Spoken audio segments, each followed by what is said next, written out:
Sonny, Joey, 500. Got some goats in the building. Get ready for a shakedown.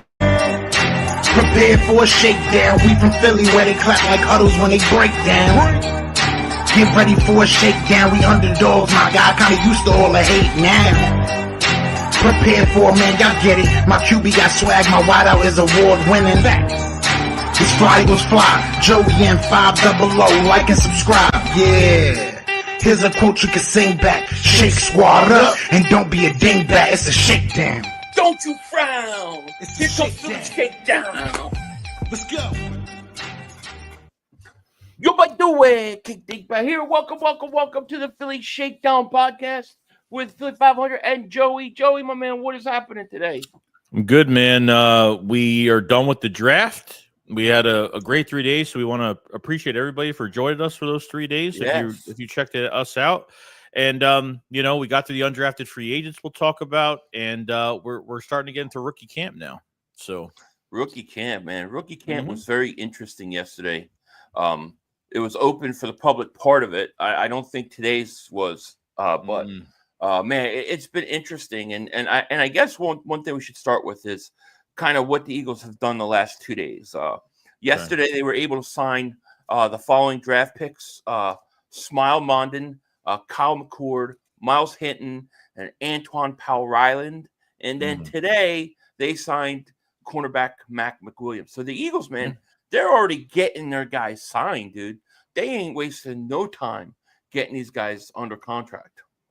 yeah, I mean, you want to get them signed quick and get through this rookie camp, and then we'll see what happens with some of the tryout players, some of the rookies to see what they're doing, and then you'll have training camp here before we know it. So it'll come quick. Yep. KGK, what's going on? Jonas, what's up? MJ, thank you guys for being here. Motu, Ronnie, Dado, Jimbo, Daniel-san.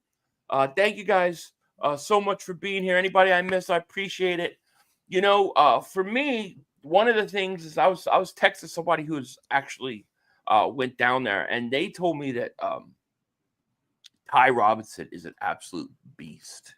Yeah, like he is a beast. He is built like a brick shit house, dude.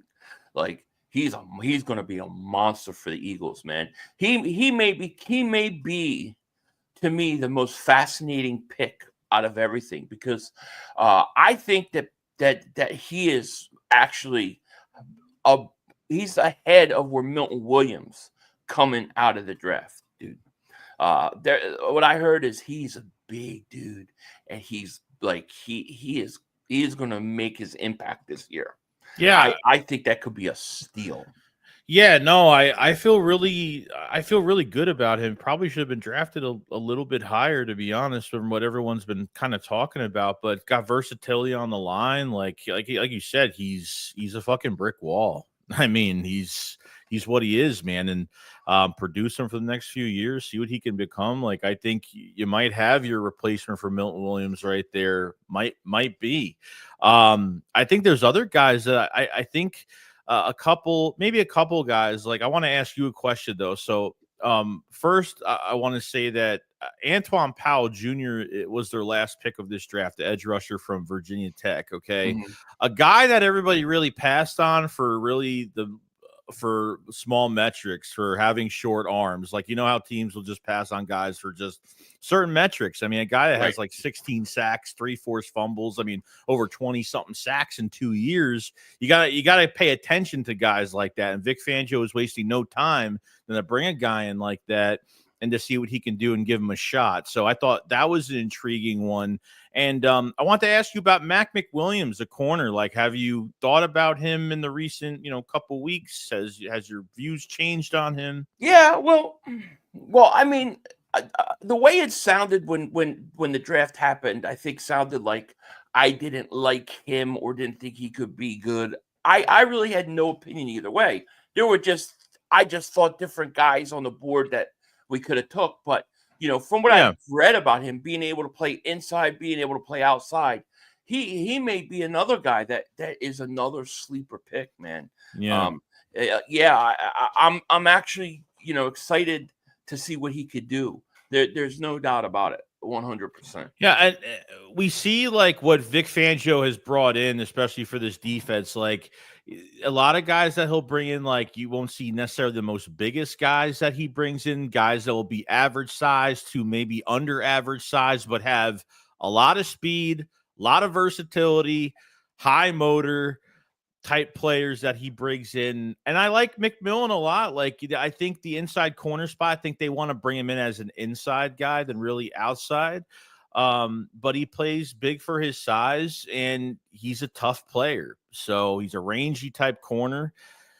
So we'll see how it goes, man. Like, I think we still not have questions at corner, but I think the depth at corner and obviously corner 2 is going to be an interesting one going into training camp. So, I think the pick has warmed up to me, no doubt. So yeah. I mean, I know it came off like I know it came off like, oh, who's this guy? I don't like him. That was not what I was trying to put out there. That was not my intention. I think it just came out like, oh, I think he's a bit like I didn't think whether he was a good pick or not. I didn't have an opinion in that way. I just was like, man, look at all these offensive linemen there. Look at what's still on the board in that way. But, the thing is when you have a guy like Stoutland, I don't think you need to take third round offensive linemen. You could get away with it because of the way he develops these guys. We didn't even go to the back end of this draft. And obviously the third day is Howie's favorite day. And I thought he had a pretty good day. When you talk about offensive line, I thought he did good at the end of those rounds with a couple players. Yeah, exactly. Kyle, thank you for Super Chat. Goes, Hickory Dickory Dock, the Cowboys still suck. Listen, I'm gonna have to do something like a video on the Cowboys, probably like tomorrow or the next day or something, because I'm getting a little tired of the shit I'm seeing with Cowboy fans and even Commander fans. I saw a Commander fan put this whole thing up where they ranked between the Eagles, Cowboys, and Washington, who had the better at each position. They're putting Washington offensive line ahead of the Eagles. The Eagles offensive line is one of the best lines I've seen since the 1990s. How could anybody even compare themselves to what the Eagles have offensive line-wise? You tell me. I think it's crazy. Now, Eagles talk, baby. He goes, my homies, Chad has been a little bitch lately. Don't let them tell you how you run your show. Go Birds. No, nobody will ever tell us that. That shouldn't happen. One thing we've learned is you can't let people tell you what to do. It doesn't really work that way. So don't worry about that. Sue Blaze, thank you for the super chat. Says, what up, guys? Love these streams. Thank you, man. We love doing these streams, man. Yes, of course. Appreciate Sue. We got about another month of them, and then we go on our little hiatus for a while. So retreat in the cave. Yeah, it's gonna be really dead. June's gonna be dead like hell. Yeah. Billy Matt, thank you for super chat. Goes, I love this team 500. I can't wait for preseason. I do too. And I want to also bring up what you talked about, the last pick of the draft. I mean, why not take a shot on a guy who goes out there and was it like 30 sacks in 2 years? I mean, why not go out and get a guy like that? I don't understand why not. That's what those late round picks are supposed to be for, so that you could take a chance on a guy like that. I think that like the whole he's got short arms and he's got this and he's got that. That's how you get guys that are good. When it comes to his toolbox, bro, that guy has football moves. Like, he's ready in that regard. Like, when he comes off the line, dude, he is. I don't know how he wasn't drafted. Realistically, if you're drafting a guy, if you don't want to draft a guy because, I thought that wasn't there a big stint on Milton Williams coming out of the draft? Wasn't there a big thing? I don't remember. I just remember that the Eagles front office, like, there was a big fight about him. Remember Howie? Was that the pick? Was that the? That was the pick where the guy Howie was like, and he didn't want to fist bump Howie, and Howie's like, "What's wrong with you?" Because he didn't want him. I mean, me and you were like, "Oh, great, they took an analytics guy," but it worked out good. Yeah, of course. Yeah, but the Eagles. I mean, look, the philosophy of how they draft has changed dramatically. Oh yeah. And when we were drafting Milton Williams, they were still pushing that analytic. I don't believe they do that nearly as much as they used to.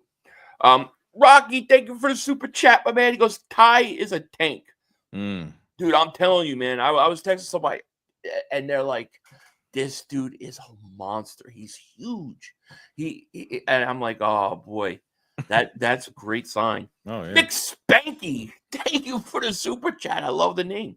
What up, Philly and Joey? You'll get any chance to check out the draft unscripted. I'm so glad they show us behind the scenes. It's so cool to see how he use vision and the crazy scenarios that take place. Pound Dallas sucks. I haven't watched the whole thing yet because I was like, I want to watch this on my big screen TV later. And I haven't had a chance to do that. So I haven't watched the whole thing, but I did see one clip where Howie was like visibly frustrated.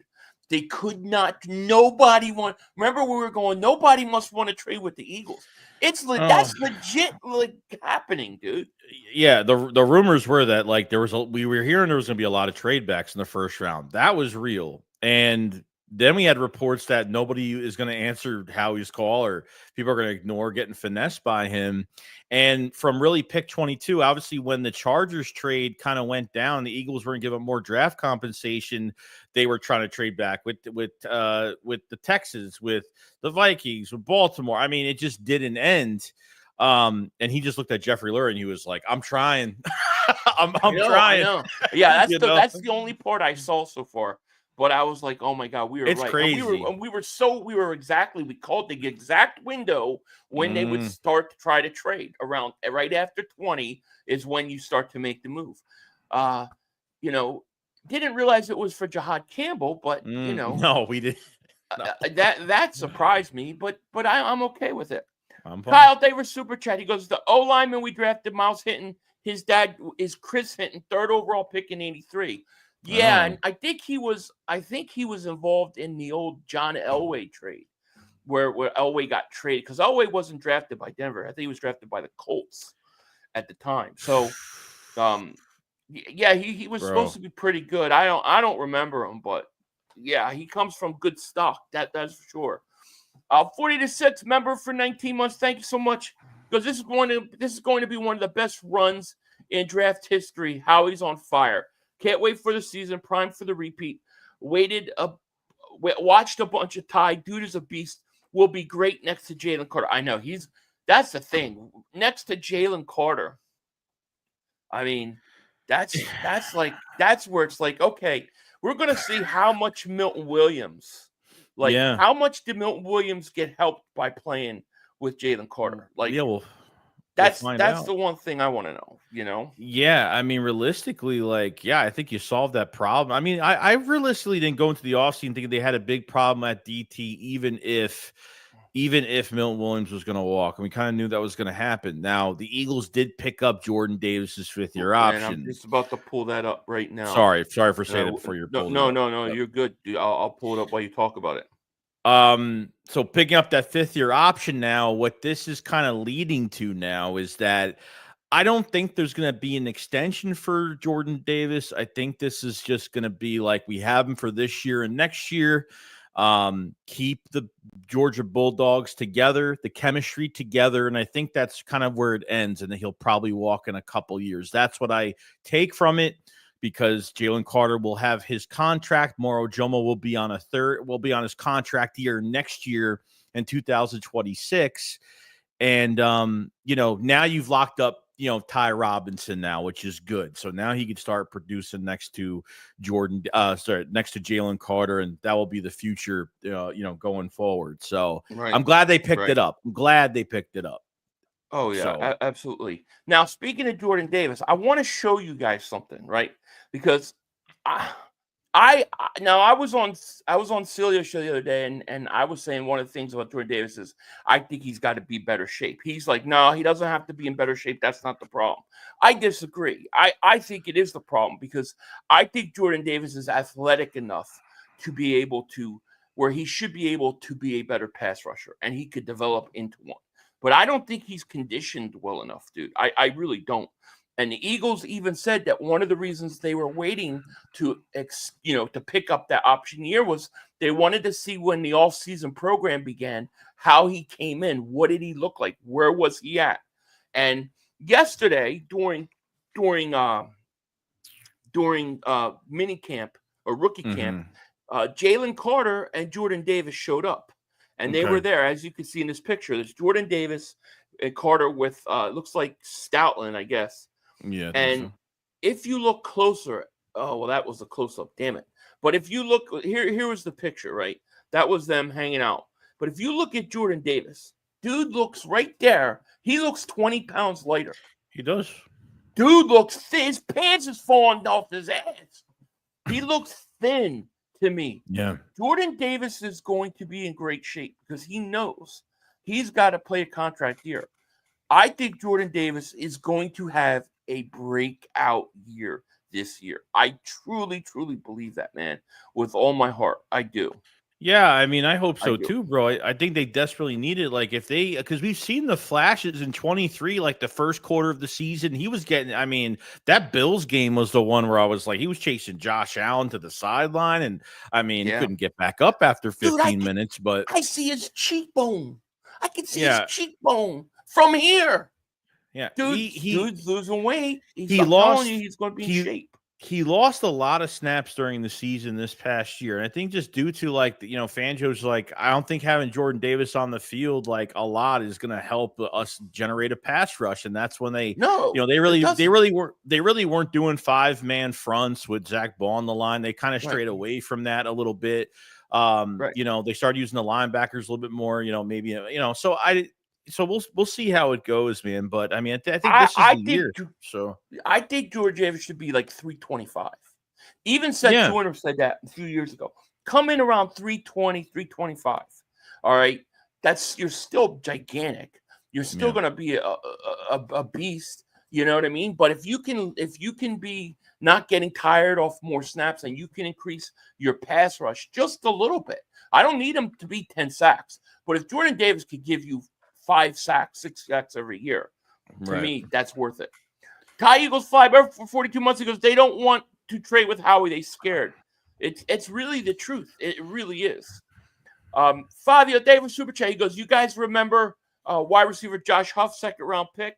Was Huff a 2nd round pick? I remember him, but I don't remember where he was picked. I thought he was like a 5th round pick, but 6th or 7th. I think you're wrong. I think he was 6. I think he was a 6th or 7th rounder. He was a later pick, right? He wasn't a 2nd round pick. He was a late pick. Yeah.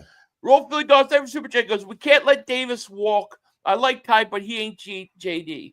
Well, he's not going to go anywhere for at least 2 more years. Yeah. So, we'll have time to figure it out. But if the Eagles are going to extend him, they do it next year. Like if he goes out and has a great year, right? See, to me, if Jordan Davis is having a great year, I think he's about an $18 million guy, somewhere in that range. I don't think he'll be a $26 million guy, but I think about $18 million, and then the Eagles could decide if they want to pick it up. Do you think? Well, no. I mean, it's so what? Wait, but they already picked it up on the first, though. It's technically they picked up the option year, but they can still extend them.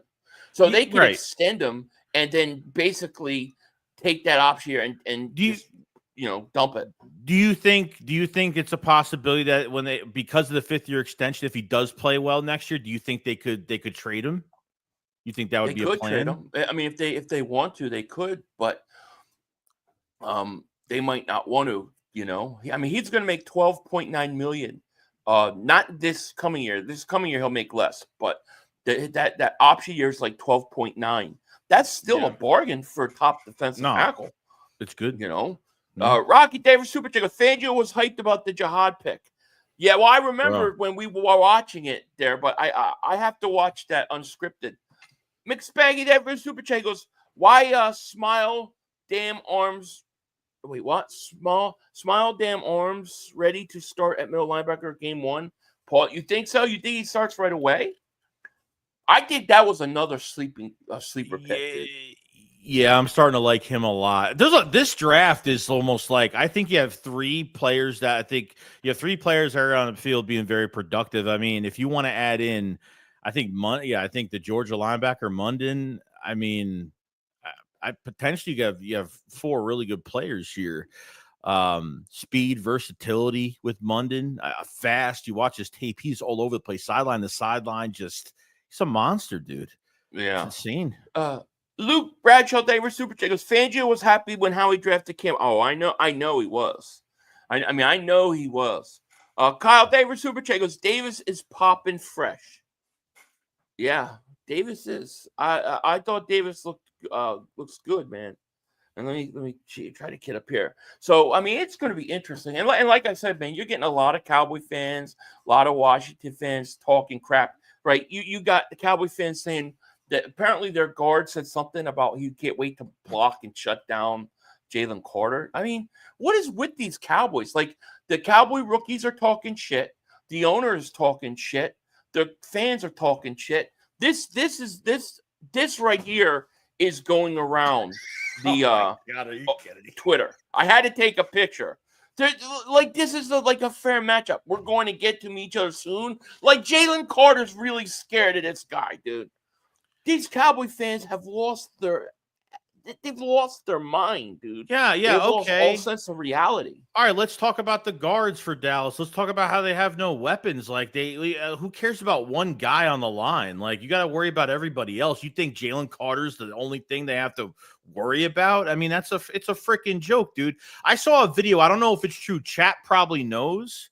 But there was a video that came out talking about that Booker kid from Dallas. He only gave up, 3 sacks last year or something like that? No sacks last. 3 sacks at college or something like that. Yeah. And I think the only time from what I heard, there was a video that was coming Georgia, out. Right? Somebody, I think it was Georgia, and it might have been Jalen Carter. I don't think Carter played. I don't think Carter ever played him, but it was against Georgia. But it's just like, I don't know what. Like, I really think that people are sleeping on the Eagles, man. I know we're the Super Bowl champs. I know we're that, we're going to be talked about as being one of the favorites. But, I mean, I don't know where, especially the Cowboys. Like, I don't know what planet they're on. Like, yeah, Booker may turn out to be a good player. Ezraku might turn out to be a good player. But if you're talking about next year, going into next year, longevity, how does Dallas scare you at all offensively? They had a chance to get Tyler Warren, who would have came in, could have been like Brockers for the Raiders year one, and been another weapon to throw to, and you passed up on him. Dallas doesn't scare me at all. No, not even close, man. Not even close. It's crazy. Kyle says, I just saw a Cowboy fan buying a turkey ass and chicken nipple. Yeah, rookie talking to JC. Yeah, talking about can't wait to play Jalen Carter and shut him down. Like, are you kidding me? Like, why even say that, bro? Because once that game, all that video, because Eagle fans are gonna be uploading that video that week, the bulletin, but like they're creating bulletin board material for that week. And when that happens, the Eagles put their heads down. Those players put their heads down and they go out and play. They don't have to say anything. They just prove it on the field. That's what they're gonna do. Yeah, Splenda says 500. Mondin is the type of linebacker you put on the tight ends and shut them down. Absolutely. He's pretty tall. He's very fast. He probably, he's going to have to get stronger and put on some weight. But I really like him, man. I thought that was a great pick, And then I'm telling you, those offensive linemen you get, the offensive linemen they get in in the mid rounds. Dude, You don't think Stoutland's going to have those guys ready? That's sick. It's sick. I think Hinton is probably going to be the future right tackle. I mean, from what I think he's going to groom these guys for the next couple of years, and I think Hinton is Miles Milton is going to be.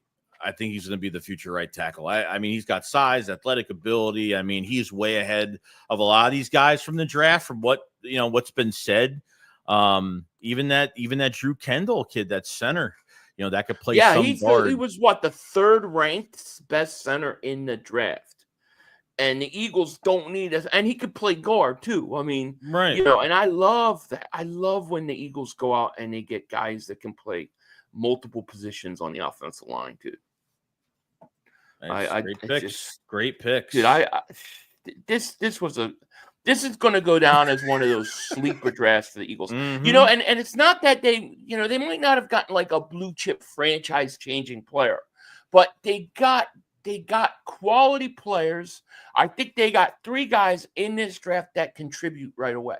I think Jahad Campbell will play. Mm-hmm. I think Makuba is going to start, and then I think Robinson's going to be. I think he's going to be rotating in on that defensive line. Yeah. You know, to me, that's a successful draft. Yeah, if they don't bring a bridge safety in, then they must feel really good about Makuba. And I think they do. I think they feel really good about him. I feel good. They said they wanted somebody similar to Chauncey Gardner-Johnson.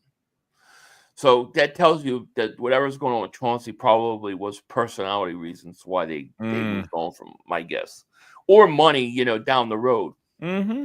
But Makuba is got that, man. He's a good fit. E-Rich, thank you for super chickens. Nobody's scared of them cowgirls. Go Birds. I know. Nobody is. Nobody. Craig, thank you for super chat. He goes, JD's a nose tackle. He's a run stopper. He only needs to play 2 downs to stop the run before they need to pass it. 17.5 million is a good deal for him.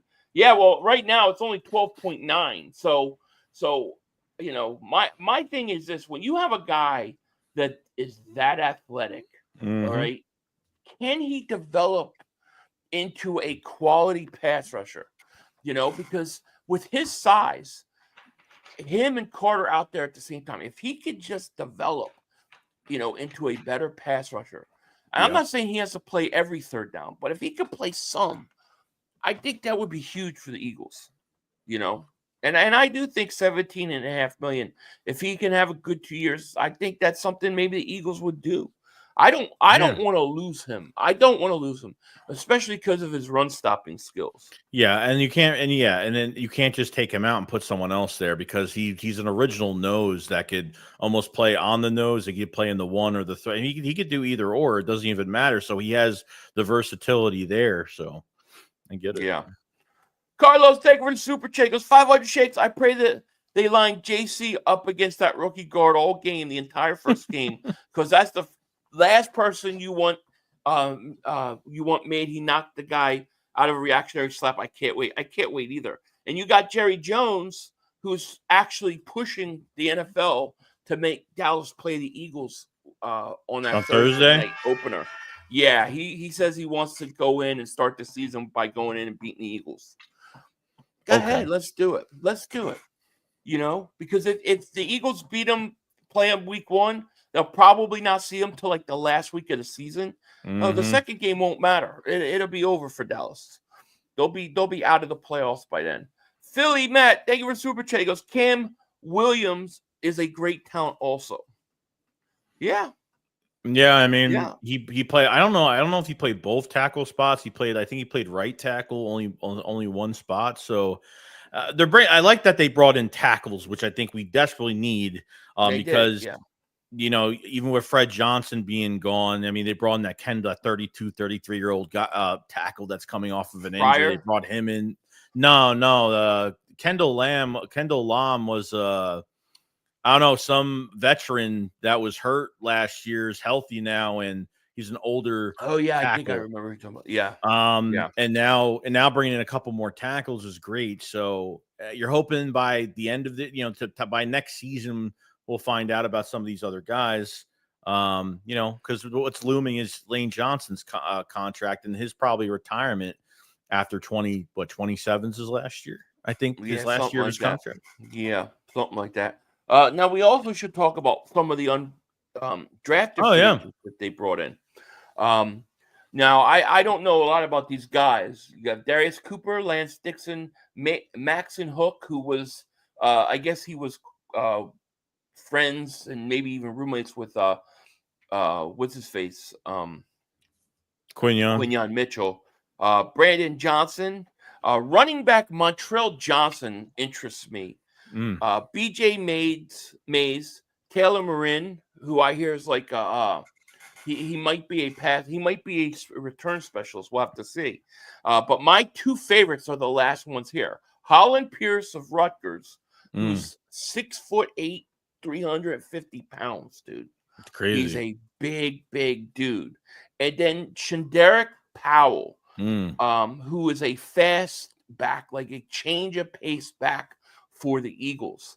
So to me, the two guys I'm really going to be focusing on are these last two guys on this list right here. I can't wait to see what they do. Yeah, like the BJ Mays kid, it'll be another one that's going to compete for depth at the inside corner spot, which I do like. Darius Cooper at wide receiver is another one from that Tarleton State. I've never even heard of that school. 5'11", 213, 4.49. Quick, fast. I want to see, because what I really liked is they're bringing in some specialists too. Maybe guys that won't, maybe at receiver that won't make the roster, that have some speed. But will contribute to special teams, obviously, or something. Because remember, special teams is a big part of this with some of these undrafted free agents, because they're going to need 2 new kick returners. And I know they brought in that kid. I forgot the kid's name from the Falcons that they brought in. That's that punt returner they brought in during free agency. Yeah, I so forget they have his name him. too. Yeah. But they need 2 new kick returners. So I'm glad they're starting to bring in some fast guys, guys that won't even, that won't get much playing time, but like could contribute. So Yeah, it should be fun. Well, yeah, it'll be fun. Yeah. Tanner, thank you for the super chat. So, did you see Eli Rick's tweets about Ivanka Trump? I did not. No, I did not. Did you see anything? What did he say? Were they funny jokes? What happened? Fabio David super chat goes, Rams fans acting like they will beat us. The Rams, I do think, got better. But the Rams' problem is how are you going to stop the run? I think in the 2 games we played the Rams, I think Barkley had 4 carries over 50 yards. So he had 2 in each game. They can't stop Barkley. They can't stop the run. They can't beat us, dude. I think they're known. That's the truth. Aren't they known for one of the light? Like they were known for one of the lightest defensive lines in the league. Mm-hmm. So yeah. And look, I think they're actually. To me, I think they're probably. I have them ranked going into the season as the 3rd best team in the conference. I have the Eagles, Detroit, and then LA. And you might there's an argument to be made that the Rams are actually better than Detroit, but I do think they. I thought the Devontae Adams pickup was a great pickup, wide receiver wise. And so I think they're pretty good, but. I don't think they can beat the Eagles unless they can stop that run. Yeah, I agree. And they couldn't, Jeremiah Butler, man, what's going on, buddy? He goes, I think Shanderick Powell looks like Darren Sproles. What do you think? Yeah, a little bit. I could see it. Yeah, he's not a big guy, but he's fast. He's definitely explosive. He can catch out of the backfield as well. He could do a little bit of everything. So it's good. Yeah, exactly. Rams are going to be our main comp. They might be. They might be. Elaine says, guys, all these teams are so butthurt for being beat this year. They need to get over it already. They can't. They can't accept it. I mean, it's really crazy to me. It really is. And I think the Eagles have done a really good job for the most part of replacing everything. Now there are some questions. I mean, we got to see how the right guard situation pans out. Is that something Steen gets, or the kid they brought in from Texans can he was a 1st round pick. Can Stoutland get him playing at a high level? You have to wonder. So who's going to be that right guard? I think the cornerback competition with Ringo and Adoree Jackson is a very interesting thing. And then, maybe throw Eli Ricks in that. And then of course you got 2 young guys at safety. So there are questions. Yeah. There's no doubt. So Jahad Campbell in general, okay, we know with the surgery after the combine, the shoulder surgery, how much time legit is he going to miss? Now, do you think this extends it to training camp? Because I'm hearing that it's not, but is there a chance that this could, how Eagles are very overprotective of their players. Like if somebody's like 98% healthy, like they'll sit somebody out for 2 weeks. Like they don't take really too many chances, especially in the offseason, if guys are dealing with things. So, and because he's a 1st round pick, and Howie did talk about this because, Cooper DeJean, like he got hurt in the offseason. He missed all the offseason pretty much. He got into the final preseason game, he got into joint practice with the Patriots, and he wasn't a full-time starter till like week 4 or 5. So what do you take on the whole injury and when he comes back? It's hard to know. I was listening to some people saying that he may be back later in May. I think later in May we've got OTAs. So, there's questions that he might be able to play for that. And if he can't, I would think he's going to be ready by training camp. It seems like the Eagles feel like he's going to be ready for the start of training camp at the least. But he may, that may put you a little bit behind, just because you miss all those reps and OTAs and stuff. But to me, if he's good to go in minicamp, I'm fine. The question to me is how are they going to use him? Like, I went on Still Show. He was talking about him as a, he's like, where are you going to put Jahad Campbell? And I'm like, I think he's going to play off the ball linebacker a lot. And I think he's going to mix in with pass rusher. I think the Eagles are going to kind of like move him all around. I don't think he's just going to be like one spot. I think he's versatile, and I think they want to use him in a lot of different ways. I think they're going to use him similar to the way Dallas used Micah Parsons the first couple years. Because if you're coming out of the offseason, if Munden plays really well, Trotter Jr. is playing really well, like they might say, you know what, like you said, let's mix him in on off ball. Let's put him on the edge. Let's, if there's another linebacker they don't want to waste that's playing good in the, that's good depth wise right now, put him in and move Campbell all over the place. There's so many combinations that they can make week in and week out. And I think that's a huge luxury that we're going to have. You got him.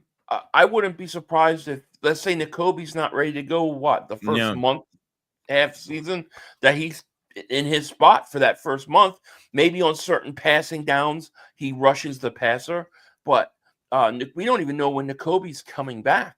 So, it'll be interesting to see how they use him. But obviously, Fangio must have ideas because he wanted them bad. Do you believe that they did this move for Jahad Campbell because of N'Kobe Dean? Like even though they say that it's not because of N'Kobe Dean? No, I don't think so. What I actually think, in my personal opinion, is I actually think that they think that he could be he can convert into a really, really good pass rusher.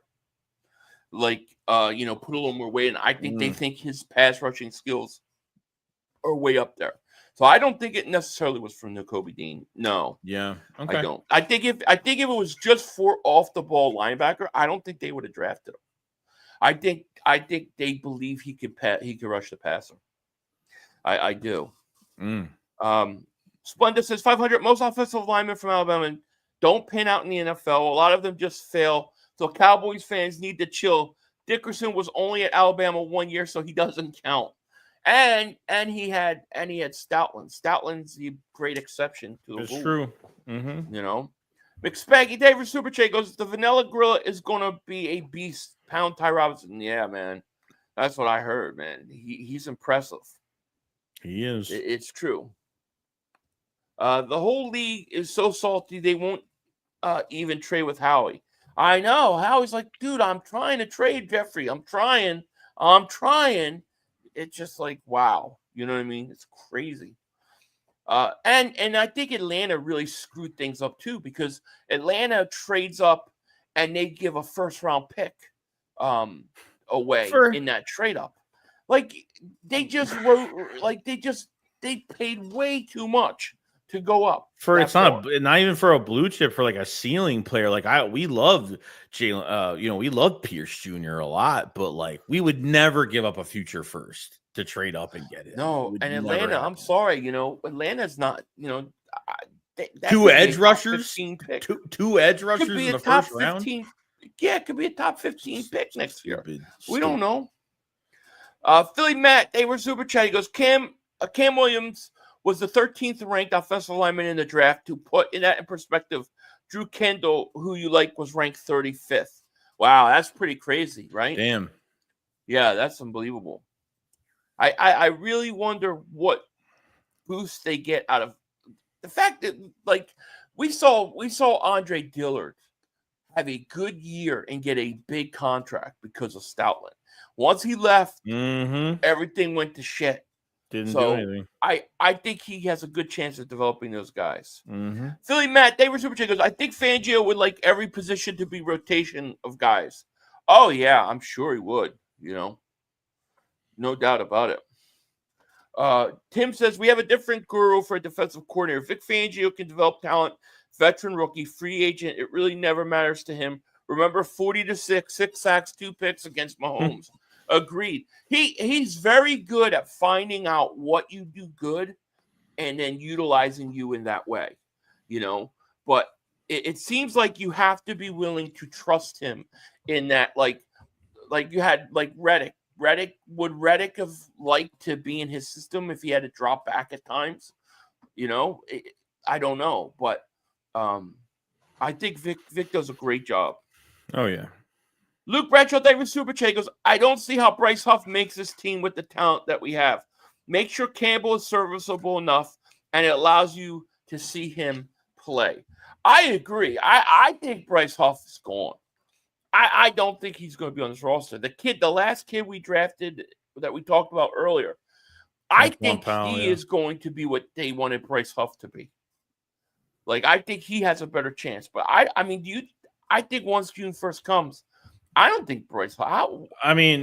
Where do you have even have room for him? I mean, but between having Ojulari and Joshua Uche, like there's two. Jalix Hunt, Nolan Smith. There's way too much of this, and that Powell kid does anything great. I think if he makes it to training camp, I'll be shocked. And if he makes the training camp, he's going to be backed into a corner because he might be the last edge rusher on this roster. He might be on this depth chart. I don't know. Yeah. Dad says, I'm convinced they blackballed Howie, especially after watching that unscripted today. I think they don't want to trade with Howie. I definitely think there's something to it. I think teams are afraid to look really bad with him because of some of the moves that he made. And so it's easier to just avoid trading, But by not trading with him, and then for the guy he wanted anyways to fall to him anyways, that kind of makes, to me, them all look bad. Like, why does Howie see this guy for what he is, but you guys don't? You know what I'm saying? It got so bad that somebody had Howie on hold with elevator music. That's how bad it is. He even called Washington as like his best bet to trade back. And their GM was pretty much like, oh, it's going to be an in-division. He said, oh, an in-division tax. I'm sorry, but it's going to be an in-division tax to trade back with us, or trade up with us.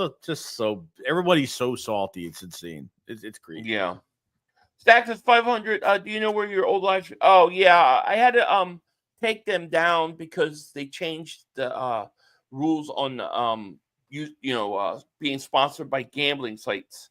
So I have to take those down. I have to edit a lot of stuff out, and then I'll re-upload them at some point. Jay Koch says if a team trades for Huff, they'll eat 70% of the contract.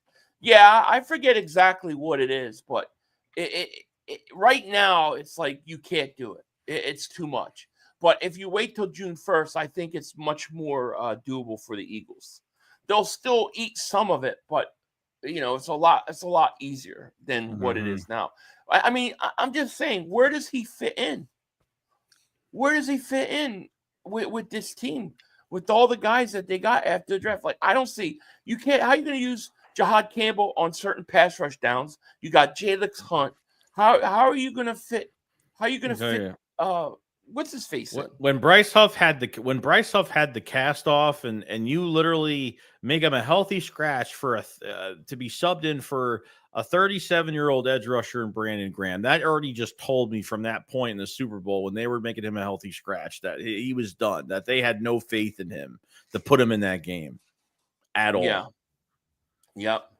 Fitness Roofer, he says, "What's good, 500 Joey? I'm DoorDash, and I'm just tuning in." Awesome, man. Hey, does DoorDash, do you guys get 100% of your tips? Because I don't want to tip I don't want to tip good if they're not getting 100% of the tips. I don't like that. You guys got to get all that tip. Cash is, remember, I'm Well, I'm Sorry. saying because I won't put it in the app. Like if I use it, I'll I won't put the tip in. I'll just give them cash when they get there. I want to make sure they're getting 100% of the tip. And Tulsa, remember what he said? Cash is king. Remember, cash is king. Yeah, that's the old saying. That's right. Cash is king. Joel Rodriguez asked you this, Joey, not to jump too ahead, but what positions do you think the Eagles will go for in the first round in next year's draft?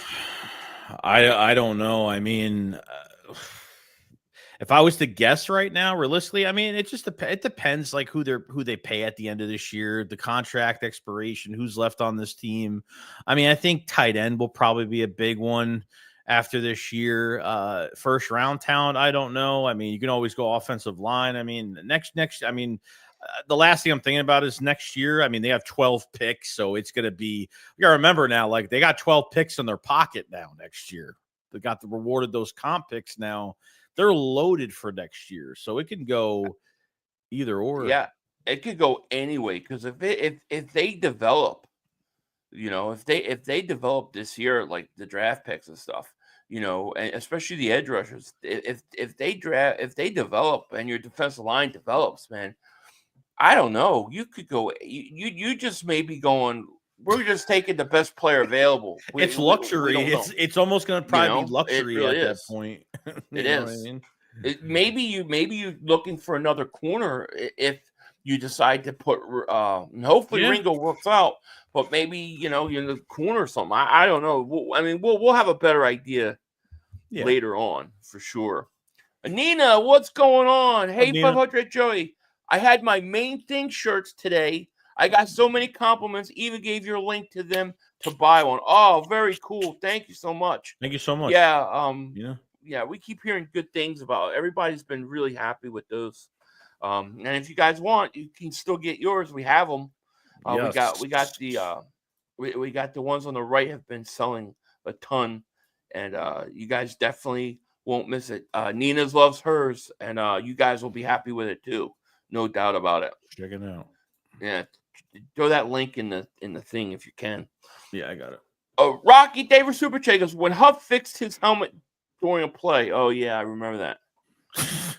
There was I was watching some Huff tape, and there were I think it was Baldinger, and he was showing multiple times where Jalen Carter is yelling at Huff. Oh, really? Snap of the ball. Yeah, and you could see it, and he's like yelling at him, pointing him, like, no, go, move back, move out. Like he was like not happy. So I wonder how lost Huff was last year, dude. But I don't see how he's on the team June 1st. I don't, unless we're seeing a different player worth the $17 million a year. I don't know though. I have no idea. Yeah. Donnie says 500. Antoine Powell Riley is going to be the steal of the draft. Book it. You might be right. You might be right. I hope, dude. Like, if it's because of small arms and that's it, I'm telling you. Thing is the guy that's had small arms his whole life knows how to deal with it. You know what I'm saying? It's like he may not look at that and feel that's a disadvantage at all. He could be. Look, Jordan Mailata. I mean, who would have thought that Jordan Mailata was the best pick in the draft? He was a 7th round pick. Had never even put a helmet on. You know what I mean? Yeah, I mean, you're not looking for we're not looking for him to start, Antoine Powell. We're just looking at rotation right now. Like if he just shows like 15% of what he could do, like there's gonna be some hard cuts. I mean, there's gonna be some really tough cuts, man, in one shot. Yeah. So I agree. Yeah. Fitness Roofer goes, my late night orders be crazy. I'll get orders from Walgreens after. Oh, really? Yeah, I guess people want you to pick up their prescriptions and stuff. Or is it because Walgreens is open late? That's crazy, man. Well, I hope you're making that money, man. Make that straddle. Splenda says 500. I think Fangio is going to do with Campbell is what he did in San Francisco with Wilson Bowman. It very well could happen. I really thought I really feel like they want to use them, and it's just my guess. Like I think they want to use them like the Cowboys used Micah Parsons early, where remember he would rush the passer at times. He also play off the ball linebacker. He was like moved all over, and I think Micah has become more and more of a pass rusher only. But I think they want to use him in that way, man. You can have him just like hunting around the line, like you could just have him just, you know what I mean? Like there's just so much they could do with him. It's going to be the great thing is when he gets in there and they see and Fangio gets up close look, he'll figure it out. It's just like with with Zach Baun. They brought Zach Baun as a special teams guy and as another piece of another edge rusher, and he said, "Let me use him as an off the ball linebacker." And what do you know? I mean, he should have been Defensive Player of the Year last year. So. King of Kings, favorite super chat. He goes, everyone asked and loved my white sweater mean thing. That's awesome, nice, man. Bro. Thank you, man. Appreciate you getting that. Yeah, we've had pretty much all compliments on those things. Fabio Davis super chat. He goes, how long is Vic staying defensive coordinator? And then who after? I think he's here for at least another 2 years, 3 years. He doesn't want to take a head coaching job. No, he doesn't want to leave Philly area because family is in the area. So I think he's he's today's Jim Johnson. Like he's settled in as that defensive coordinator. As long as he wants to coach, he's probably going to be able to be here. And so, you might have him another 5 years. He's not going to get a head coaching job anytime soon. No, he'll be here till he retires. That's good. It's good. Yeah, exactly. Dad says nobody drafted Holland Pierce. Blows my mind. I had us taking him 3rd or 4th round. He's rough around the edges, but give him a couple years with Stout. He's a big guy too, man. Big guy. Yeah, man. We'll see. It should be interesting. Let's see here. What up, boys? Happy to see you all. I kind of think we have too much O-line, D-line talent. You guys should do a way too early roster prediction. Yeah, we could do that.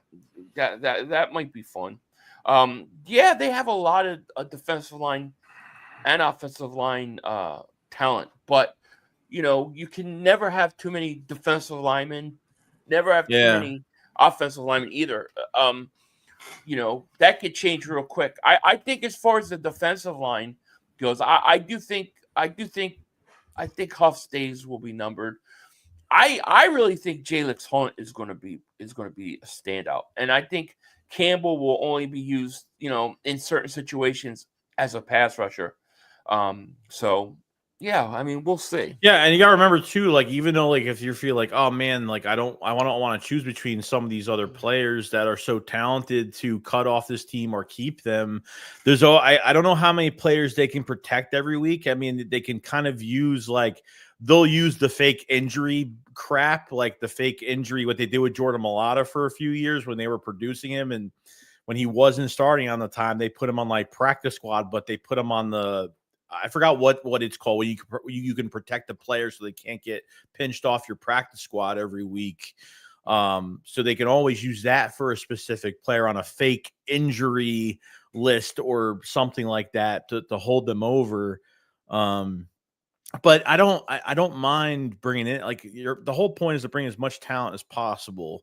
And obviously we know that Howie Roseman has final say on the last or the last three players of the last 3 spots on the roster. Yeah. Okay. So that's going to be really important. So, and used this cutting players in the offseason used to take it used to be 3 different dates. They would cut it from this to this, from this to this, and from that to that. Now it's I think that your rules changed last year. I forgot when it was where it's one day and they just cut in a day. Right. So yeah.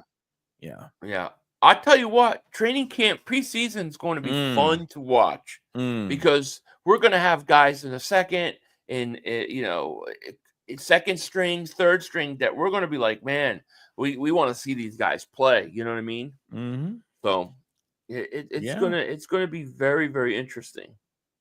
Yeah. Juden, thank you for super chat. He goes, I want to know how bad Jihad's injuries really are. I don't. From what I've read, it sounds like it's not that bad. Like in terms of him recovering, and he'll be back, and he shouldn't miss any time, of training camp or anything like that. But we don't really know. We don't. Yeah, really know. I mean, even if it's the shoulder, I mean, the way he ran through that tunnel and hit the Eagles logo on the wall didn't seem like he was hurting that much. But I was hearing knee injuries, and I looked back and I was like, "Where is this knee injury? Like both knee or some knee injury? This was a knee injury back like freshman year of college. It's been like a few years. It's like he was, he does the thing. If he doesn't have those shoulder injuries, he doesn't fall to 31. No, he won't. He's a top 15 talent. So he would never have been there. It's like Landon Dickerson. Like if Dickerson didn't have his injuries, he would have been gone in the first round. So, Howie is trying to take advantage of that situation. I don't mind the risk when it comes to like okay, shoulder injury, okay. I could play with that. If it's like an Achilles, if it's a torn ACL, I worry about more. The exception of Landon Dickerson, and that was a scary one. And it's scary that they take players. Sometimes they do take players off of the more serious injuries. Is it happening a lot? No. But, it's hit or miss with some of those guys. And with Dickerson, they got really lucky with that. They got very lucky with that. So, yeah. David says, had the labor and surgery in March. Recovery time is 4 to 6 months, so he should be back before training camp. Okay. Yeah. If he's back during camp, I think we'll be all right. Dad says, I hate to say it, but my boy Dean is more likely gone after this year. I hope not. Like Dean's got to come back, and he's got to show that he's healthy. Okay. But I mean, I just loved the way Dean played last year. Like I really thought Dean, a lot of games, I thought he set the tone early in games. I do not want to get rid of him. I'm hoping that this kid is going to be like a Swiss Army knife, and that that Dean's going to be able to get on the field, then he's going to be able to get on the field as pass rusher at times. And sometimes these injuries with good players are a curse, a blessing and a curse in a lot of ways, because if he was healthy going into this season, or if he was healthy in this offseason, never got hurt in the playoffs, you know what I mean? I don't know if they would have signed Zach Bond. I don't know if they would have re-signed him. But Dean coming back, the injury, we hate to see it happen. He's been hurt every single year he's been here, which is horrible. And we could probably try to believe the draft reports from him in the third round that he had all these issues. And it seemed like he just can't catch a break at this point. A patellar tendon injury is pretty serious. So when he gets back on the field, it's going to take him another month, another few weeks to kind of catch his breath and see if he's the same player. The benefit of this injury is that you might be able to re-sign him because he's missing a lot of. I mean, how much are you going to pay a player just playing in the playoffs this year or close to the end of the season? Probably not that much. So he needs to be healthy this year, and he needs to show that he can still play at a high level. I don't know if it'll be interesting because who will start in his place? If I had to guess off the top of my head, I would assume Jahad Campbell will fill that role early on. Yeah, and then when at times they'll want to rush him as a passer, you'll see. I would assume Trotter Jr. or Madone, whatever, however you pronounce the name. Munden. One of those two guys, depending upon, whatever. Wow. You with these fucking names. I can't do shit, dude. I got people got mad at me for calling. I keep pronouncing his first name wrong. Yeah, I just say Smile. It's I thought it was Small. It's I Smile. Thought it was Small. I think. Small. Now Smile. So okay, yeah. I'm all right. I didn't know. Madone. Right. Somebody was like, well, you should have known what the name was like because you heard it got announced. I'm like, I didn't hear it get announced. We really I was sitting there streaming. I can't hear the TV. No, so I think because they might move Campbell around, like it gives an I think since Dean is out, it gives like Munden and Trotter Jr. like a big possibility that one of them is going to shine, or both of them are going to shine. So, Ben Van Simmeren is probably going to be a full-time fullback at this point, because I know he will be practicing with running backs and he'll be practicing with linebackers. But, I think they're putting Ben Van Simmeren more towards the full-time fullback than really having him out as a linebacker. So he did a good job as a fullback. Oh yeah, another line. Yeah, like Jason Russell says, Carter, Davis, Robinson, Hunt, Smith, Ryland are all foreseeable future defensive linemen. I agree. I totally agree. Yeah, I feel like we're missing somebody on that list. Well, I mean, but realistically, I mean, you can't. A lot of people I don't know what people see that person just put that list out right there like that. Like, I don't think you count Ojulari out. I don't think you count Joshua Uche out. Like Uche got traded during the season, and Spags talked about him, playing for, couldn't learn the defense in time, so he sat out. He only played 6 games, but before that, he had like 11 and a half sacks, whatever it was. So, and Ojulari, if he stays upright and healthy, I mean, well, he's another guy. I mean, like he'll get on a bad team, he'll get you 6.5 sacks in a year. So what's he going to do in the Eagles? He's another guy that I think is going to be a big impact. I really think by the end of the year, we're going to be talking about how do we sign Azeez Ojulari. We've got to re-sign him. But, those are 1-year contracts. So I think what he was talking about was like future in terms of down the road. A guy like that, I would not be surprised to see Ojulari go out and get like 10 sacks. It would not surprise me. And then sign somewhere for big money in the offseason. Yeah, you're gonna let Uche walk. You're gonna let Ojulari walk. Like you're gonna keep obviously, Jay Osan. I mean, these, Nolan Smith might need a contract. So I mean, that's down the road, obviously, but soon it comes really quick. Yeah. So Daniel says we got to work on our spelling of our. I know, dude. I'm gonna sit there and I'm just gonna practice one day for like hours. Lord Vaughn says the NFL will likely have us playing Kansas City first game. Ooh. Kansas City Eagles first game. I think it's going to be Dallas. I think when Jerry Jones pushes for something like that, he usually gets it. We'll find out. I don't care who we play. We're just where it is. We're going to kick their ass. Right. Non-Canadian says, don't forget, we only have 1 starter out in the Super Bowl. Our medical and nutrition staff has been very good the last year. They have.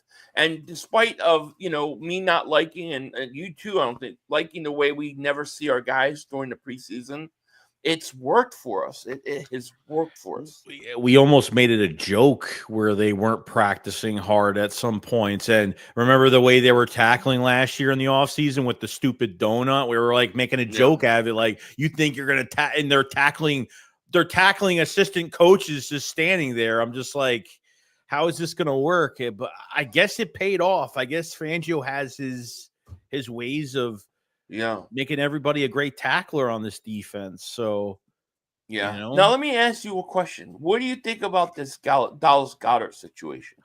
Do you feel like he's going to end up staying with us, or is this something that is going to rear its head again come June? 2 things. I think either they're going to redo his deal and re-sign him, obviously. And I think he wants a new contract. Okay, coming off a Super Bowl, 30 years old. So it's either that, or I think the Eagles are just going to release him.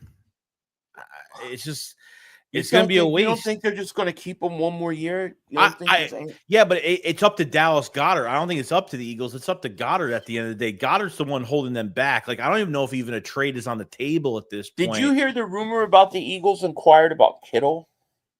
No. Didn't he just there was a rumor. Yeah, before he signed a contract. There was a rumor the Eagles contacted them about if they would be interested in trading Kittle. That's pretty crazy, but he got a lot of money, and they're not going to pay Goddard that. But I don't think they can move Goddard right now. I just don't think they can do it. I think that you didn't go out and draft a tight end. I don't see how you can do it unless you trade for one right now or bring somebody else in. I think all the guys that they have at tight end are all just guys. They're all just role players. They're all one-dimensional, and I don't think we can take a chance. No, I think that's it. And I figured where I think it's going in the right direction is that they didn't draft one in the draft. Like they didn't go in the draft. They didn't pick one up at all. And I understand there was a huge drop off in the draft after Mason went down. I believe it was like the second round. Like there was one good tight end really left after Loveland and Tyler Warren went in the first. So nobody thought Loveland would go before. No. What's his face though? He went top 10. That's crazy. So it's not a deep class. It wasn't a deep class at tight end. So like from them not drafting anybody to Ian Rappaport on national television during the draft saying the Eagles want to re-sign him, they're trying to work something out. So at least I think that's in a good direction. It just comes down to either the dollar amount or they're trying to trade him, and there's just nobody willing to pay Goddard right now because he's missing 5 to 8 games a year. So it's not like he's been he's been ready. He's ready for any team. He could start for another team right now, but I mean, they might just flat out release him. And it's going to be a shame, dude. It'll be a shame. Howie said during the press conference, he said that Goddard is part of our team. I really don't think they're going to release him. I think they're going to end up giving him more upfront money for a year or something. And I think they're going to. I do not see Goddard at this point leaving. Is what I'm saying. I don't see it happening. I don't believe the PR words that he says, like when he says, "Oh, he's on this team right now," and it's just like, okay, well, before Reddick got traded, I love me Hassan Reddick. Like he said that shit last year, and guess what? Like a few weeks later, he got traded for a bag of potato chips. Jeez. So, you know what I mean? Like he ain't gonna throw a player under the bus, but he's not. But he's like, well, he's technically on the roster right now. It's like, well, no shit, he is. I understand that, but let me check something out. I'm thinking maybe if you can hold up and you can cut Huff after June 1st. I wonder how much money that would free up for the Eagles. I mean, you're going to eat dead money.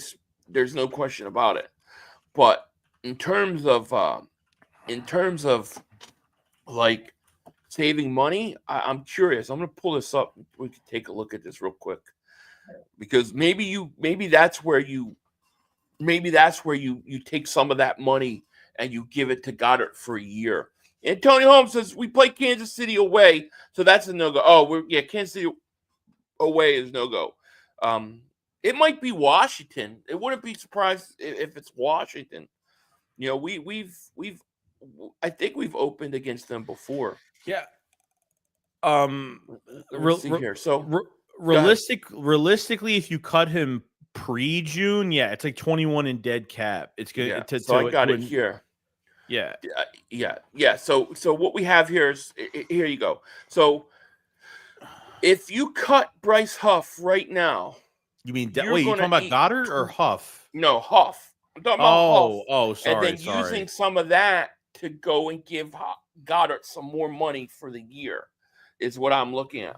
I'll pull Goddard up too, but he's 21. If you cut Huff right now, you got to eat $21 million in cap savings, and you got to eat $28 million in dead money. That's what it would cost you. Now, if you cut him post June 1st, you're still eating $12 million. I mean, that's in cap savings. I don't know the Eagles want to eat that much, So let's see trade post June 1st. This is what you have to do. You have to trade them. If you trade them before June 1st, you're losing $4 million, $4.6 million in cap savings. But you're also eating $12 million. Now, if you can trade him, and it would have to be for nothing. If you can trade him post June 1st, you'll save $4.3 million, and you'll only eat $3 million in dead cap money. To me, the Eagles are going to try to trade him for something June 1st, post June 1st, like anything. You know what I'm saying? Cut post June 1st is still going to cost you $12 million in cap space. No. They're not going to do that. Now, if we pull up Goddard, let's see Goddard. See, Goddard too he's also the same situation where it's like you can cut him, and save money after June 1st. So if you cut Goddard right now, it would be $9 million you would lose in cap savings, and it would cost you $21 million in dead money. If you cut him post June 1st, Goddard, It's not you bad. actually save $4 million. So if the Eagles wait to post June 1st and cut Goddard, they would save $4 million. They would still eat $7.7 million in dead money. And then a trade would be the same. So yeah, it to sucks, me, but you could cut Goddard post June 1st.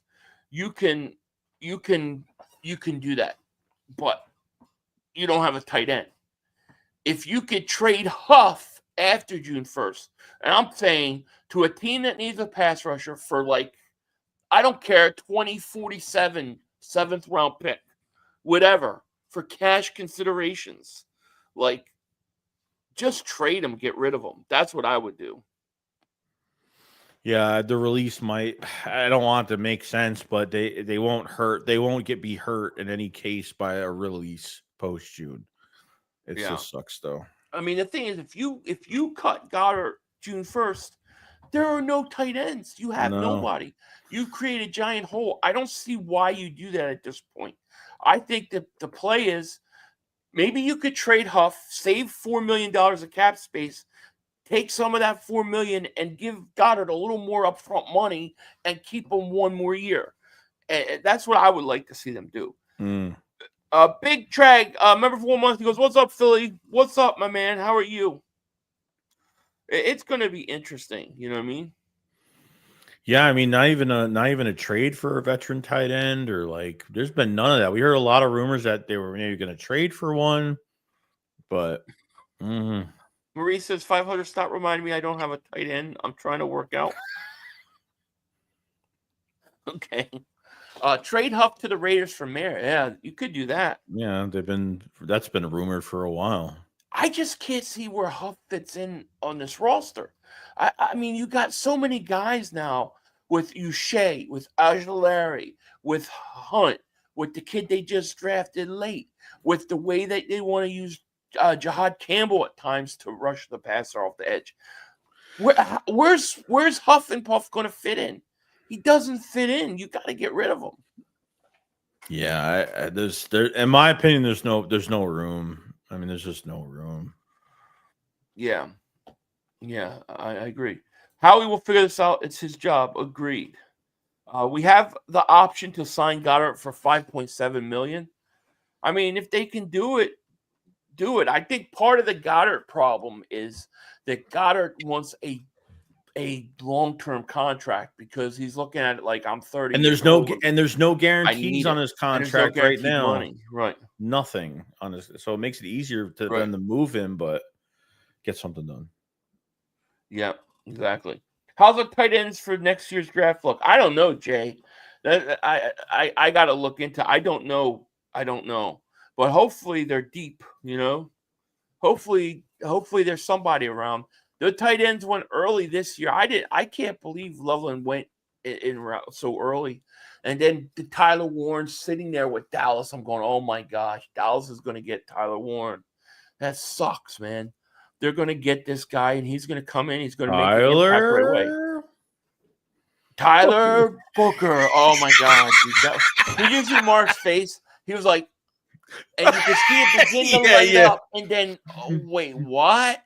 Yeah. And then he hated the pick. And then, of course, now the guy's the next greatest guard ever to play in the NFL. And Dallas was the only team that was smart enough to draft him. Yeah. I mean, dude, the way the kid with the Vegas Bowers played last year as a rookie tight end, why they didn't jump on Tyler Warren's beyond me. I don't know, bro. I think Dallas made a big mistake with that, dude. That was a legit weapon to add to your team. Dumb. Yeah. Jack says, if Huff stinks, why did Howie sign him? I think Howie signed him partly out of desperation to move Hassan Reddick. They wanted to move Reddick. They knew they were going to move Reddick, and there was really limited options of people you could get. And he was coming off a 10-sack season, and I think that's why they did it. I think it was, look, not everything you do is always going to work. Not every draft pick's going to hit. Not every signing is going to hit. But I think that one was specifically because they were trying to get rid of Reddick.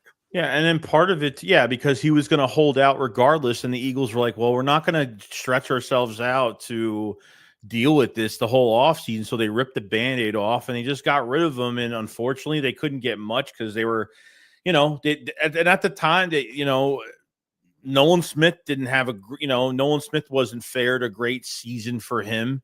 So it's not like Nolan Smith already showed out at that point. So I feel like Philly said, it was desperation mode. So, I mean, if you had Reddick, for his 15 million, which was really cheap, I mean, that would have been a great addition to keep. But he was going to hold out, and obviously the holdout did nothing. He literally wasted his whole time just to sign the same deal with Tampa Bay. Didn't he sign for $11 million with Tampa? It wasn't even cheaper. I think it was 14. I mean, I thought it was 14. Was it? I thought it was $11.5 million. You could be right. That's crazy. Jay says, I'm glad they Booker called out Carter. Yeah, one more on. Yeah, and this is why I've showed this earlier. Jay, this is what the Cowboy fans are throwing around on Twitter right now. We're going to get to meet each other, Tyler Booker. Jalen Carter's scared of Tyler Booker. Oh, look at this one-on-one matchup. He's gonna slap the shit out of him. It's a joke. Cowboy fans they're nuts, dude. Howie was huffing the paint all day. He really was. It just, I mean, I just don't know how they're going to keep all these pass rushers, and then keep Bryce Huff. I mean, Uche, Aziz Ojulari, Jalex Hunt. How are they going to keep them? Yeah, I don't know. I mean, it just really depends. Sometimes, we need to dig deep into these guys when it comes to the regular practices. And then we have to dig deep into, what they show out in these preseason games. And, we're going to really find out, okay, this guy, I mean, who knows? I mean, look, I think Uche and Ojulari will make the team. But number one, guys got to stay healthy. They miss any time. You're almost have to climb back up once you get hurt. So the Eagles have no time for that, especially when you are literally worth nothing in money for the year, barely anything. It ain't going to matter. So they have to show out, man. We'll know by June if Bryce Huff is still going to be around. I think Huff goes to camp. I think he plays with the Eagles all preseason. And as they're doing the 53-man roster, somebody will have an injury. Somebody will be short a pass rusher. And the Eagles will trade him. Because, look, if you trade him, you're going to have to give him away. You know what I mean? But it won't hurt you if you trade them.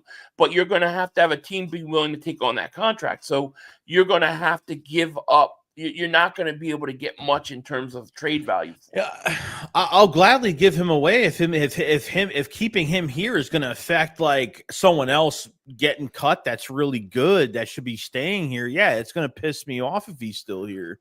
No doubt about it. Can you imagine they cut Ojulari because they have to keep Bryce Huff? I mean, and then he goes somewhere, has 9.5 sacks.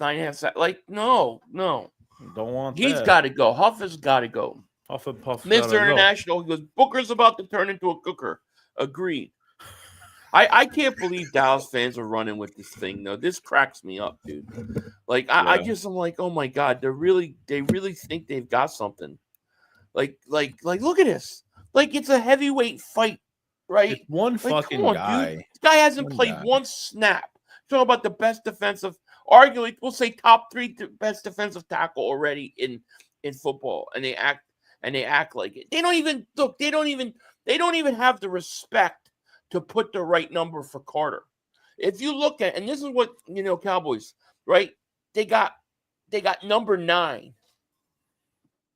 Jalen Carter's 98. They have 9 as his number. Yeah, it's all AI. Probably. I mean, it's like they don't even respect them. Idiots.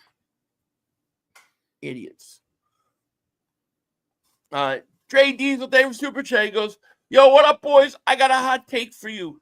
Drew Kendall plays right guard for us this year. Yeah, that's a pretty hot take because I think you got a lot of competition, especially with the kid they brought in from Texans. I think they want him to be their Kenyon Green. Yeah, I think they want Kenyon Green to be what's his face that just left. Mekhi So Becton, yeah, I think they want him to be this year's Mekhi Becton. So, but that's a hot take, man. There's no doubt about it. Yeah, I mean, between Trevor Keegan, Tyler Steen, Kenyon Green, I mean, yeah, I mean, you have, the new center that we end up getting that can play guard. So, I mean, realistically, like it's wide open. So, I don't know who they have in mind, but we'll find out. That's why we have camp. So, yeah. It's crazy. It's going to be fun, dude. That I'm starting to see Cowboy fans are starting to come back. So they're getting cocky. They're getting arrogant. Mark is hyping them all up with 90 videos a day about how the Eagles, what you call it. Then you got the players. You got Booker going after Carter. You've got Jerry Jones talking about the Cowboys need to play the Eagles and bitch slap us on Thursday Night Football when we raise our flag, our banner. And then you got, their fans are talking crazy. The Cowboys, man, I don't know what they think they've done, but they're in for a rude awakening. And then, the Washington, like they went out and got some offensive linemen. They think their offensive line is better than our offensive line. I think these people are all crazy. Yeah. It's crazy, right? Mm-hmm. Yeah. Kay Robinson, what is up? Oh, I see viewers. So right, Cowboy fans are trying to find hope. They're all hyped from that coach interview today. Oh, yeah, they are. I'm telling you, dude, Tyler Warren, they would have gotten Tyler Warren. I would be saying, look, Cowboys' offense got way better. They've got way better. And they blew it. Yeah. Yep. Is that 6'8" guy a guard? I think he's a tackle, right? Holland Pierce. He's a tackle, I think. I think he's a tackle, but he probably could play both. He's 350, so you think they tell him go down to about 330? Can you play? Maybe he could play guard. I mean, that's big, dude. That's a big dude. 6'8", 3'4". Yeah, I mean he's played left and right tackle, so plenty of tackles plenty of tackles for depth, plenty of tackles. K. Robinson says they have no running back worth anything or wide receiver after Lamb, so they're hyped up. Oh yeah, they drafted Jaden Blue, who was a guy that we liked. Yeah, but we liked him as a compliment, to Barkley and Dillon. Like a change of pace back. He's not a number one back. Not even close. No. Right now Dallas Mark's talking all about them going out and bringing back Amari Cooper in a trade. We need to get Amari Cooper. Go ahead. No, they should be rooting for Jonathan Mingo. Jonathan Mingo. It's crazy. David says, looking ahead at free agency next year, Nakobe and Calcaterra are the only big names.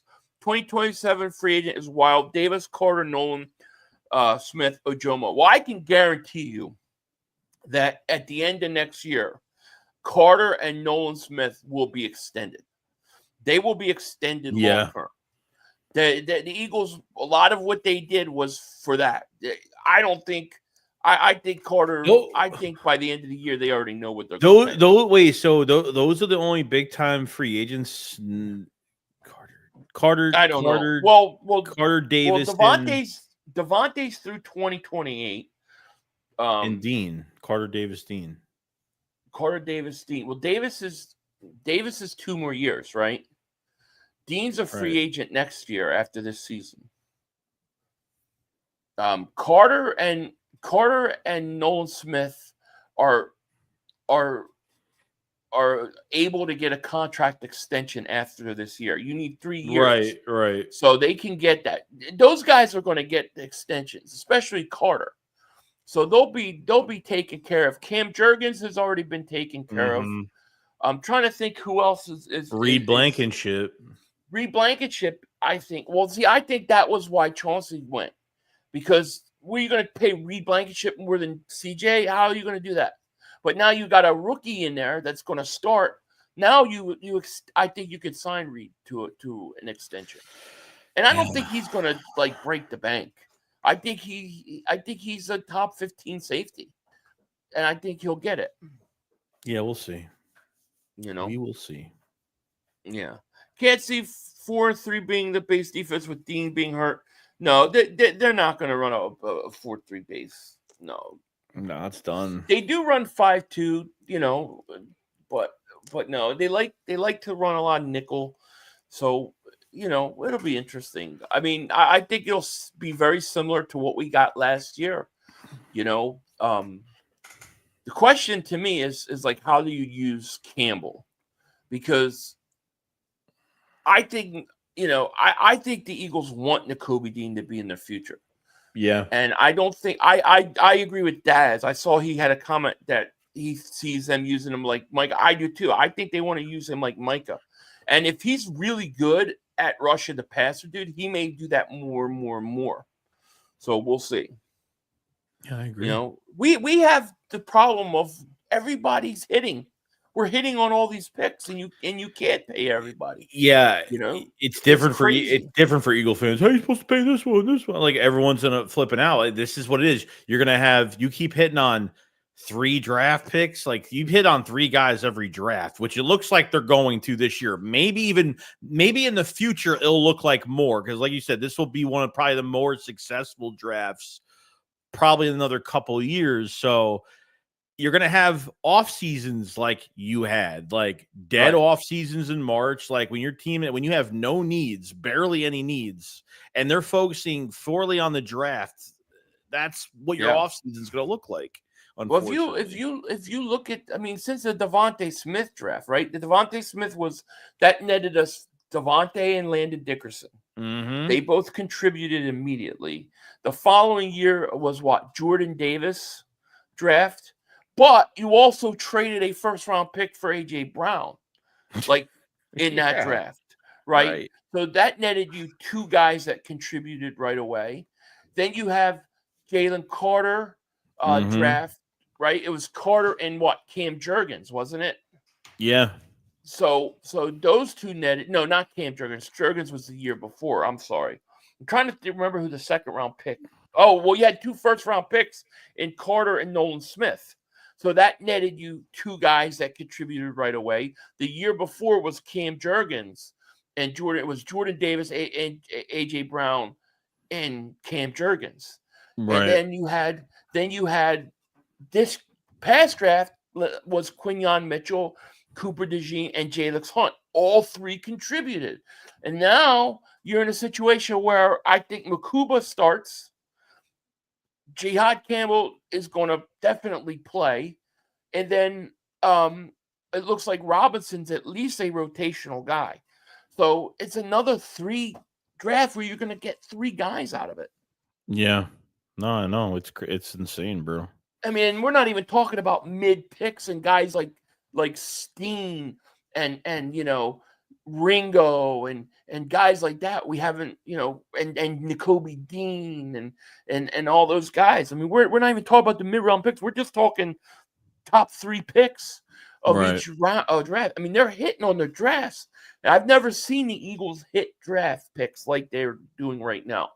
They're on a crazy streak, and it looks like it's going to continue. It will. It's going to. Mad Titan, David Super Chat goes, Eagles repeat, great show, boys. Oh, yeah. I think we're repeating. Yeah. Good Eagles spot. really like Reed. They do like Reed. They do. Hugh Coop are free agents at 28. They won't make it. Yeah, they won't make it. They won't make it. They won't make it. No. Now, the thing with Coop is he's got to get signed before Q, right? Because he'll be eligible before Q 4 years for a contract because he doesn't get the option. He don't get that extra year because he wasn't a first-round pick. So they're going to have to take care of him. Well, I want to know what the high – because from what Vic Fangio said in the offseason already, he said he wants to make Cooper DeJean the highest paid inside corner. How much does an inside corner actually get? Obviously, it's going to be cheaper than outside. Much as the outside corner. Right. Yeah, so. I think the Eagles have to pay. They're going to have to look at They're going to have to treat Cooper DeJean like an outside corner. Oh, yeah, of course. And I think they will. I think they'll do right by him like that. I do. KGK said, Reed's not getting extended. We have too many draft picks signing Reed. We can upgrade in the draft and get cheaper. Well, I don't think he's going to cost you that much money, though. Like, I don't think Reed Blankenship costs you. I mean, I think you could pay him top 15 money, and you probably get him signed. Yeah, if you go by the market and like the highest paid guys at $21 million a year, I mean, that's if he doesn't mind being a top 8 or something like that, just a little bit lower in price, then sure, I think it could be done. I don't know. I don't think he's a top 5 safety. I don't think he's I think he's a top 15 safety. He's a good, solid safety. He shouldn't break the bank for the Eagles. He should be very affordable, especially on that you have your other safeties on a rookie deal. Mm-hmm. That should make it very affordable. J62 Moon, thank you for super chat. Goes, Ty will either be Devin White or Cooper DeJean. Laugh out loud. I think he's a beast, dude. I think he's a beast. I think he's going to be a monster, dude. Dude, people are raving about him. Mm-hmm. Dad says they love Reed. He's staying. Yeah, I think he's staying. I think that was part of the CJ thing. Because if you have CJ Gardner-Johnson, you can't re-sign Reed Blankenship. How are you going to give Reed Blankenship more than CJ Gardner-Johnson? No. We're close. You can't. Just think of it. The contract that Chauncey ended up getting with the Eagles was coming off of a season with the Lions where he missed he didn't make it till he was injured till the end of the year. So that was a cheaper contract. So it wouldn't have shocked me if whether it was personality issues or it was Chauncey saying, well, I just won a Super Bowl, so I want to get paid as a top safety now. Like, you can't change up too much. Like sometimes, like I understand if there's players that deserve more money, I get it, but like you can't just change your contract whenever you want to. Like they lock you up for what you're worth, and that's how it is. They can't change every player. Every player could be like that. Oh yeah, we just won a Super Bowl. I want more. I want more money. Yeah. Flypark says Makumba and Brown will be safeties at 26. Interesting. It'd be interesting. Like, what if Brown plays really good? Like, what if Brown is really, really good and Makuba is really, really good? Then maybe at that point they're right. Maybe you do let Reed go and you put Brown in there. If he can prove that he can play like that, you know what I mean? Exactly. 500, you should follow Sean Brady. He could be the first person to bring UFC. Okay, I'll definitely do that, Marty. I'll do that. 500, a lot of people have been asking why we chose Makuba over Watts. And one of the main reasons why is Watts is not very athletic. Yeah, I think for what, like from what I was reading, they really wanted somebody who had the traits that Gardner-Johnson had. Like good cover. You didn't have to be the biggest, strongest guy, even the best talent, but he has to be able to cover. He has to be able to cover. Yeah, Chauncey's weakness. And this is what this kid does. And I think he fits the system better. That's why I ended up putting Malachi Starks over what's his face, the kid from South Carolina, because I thought that he was more of a fit for what the Eagles wanted. And I think Makuba was that fit, more than Watts was. Maybe they didn't want a big. Maybe they didn't want a big body safety. Maybe they had no interest in big body. Cover that can cover. They want someone a little bit more rangy. Yeah, exactly.